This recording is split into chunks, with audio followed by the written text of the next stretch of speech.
The room fell silent, as though the air itself had paused, waiting for the words to come. Mike Pence's eyes were steady, focused, not with anger, not with malice, but with a calm determination that made everyone lean in closer. Across from him, Kennedy's expression shifted from confidence to surprise.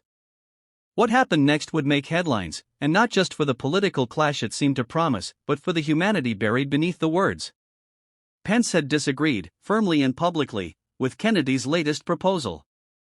It wasn't a small disagreement, it was one that touched on deeply held beliefs, values that shaped both men's vision for the future.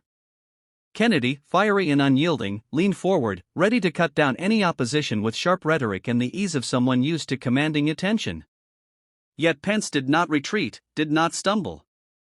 Instead, he spoke slowly, each word deliberate, almost like a prayer. I respect your passion, Kennedy, and I hear your vision, but here is the truth I cannot ignore. The words that followed stunned the room. Pence did not launch into a barrage of political statistics or partisan attacks. He spoke of empathy, of duty, and of the weight that comes with holding office when millions of lives are affected by the decisions made in this very room. He spoke of children who would go to bed hungry, families struggling to make rent, communities abandoned in the name of expedience.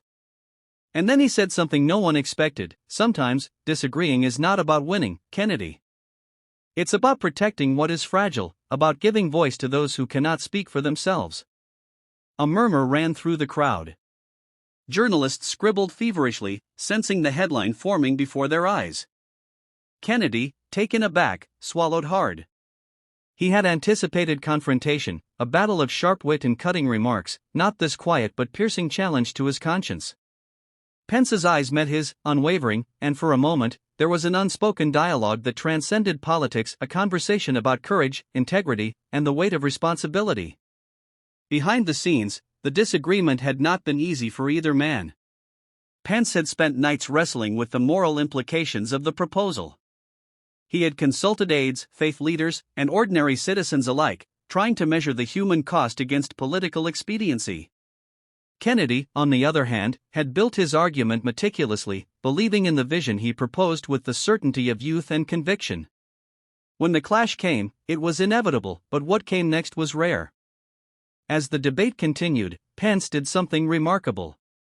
He did not raise his voice, he did not engage in personal attacks. Instead, he told a story.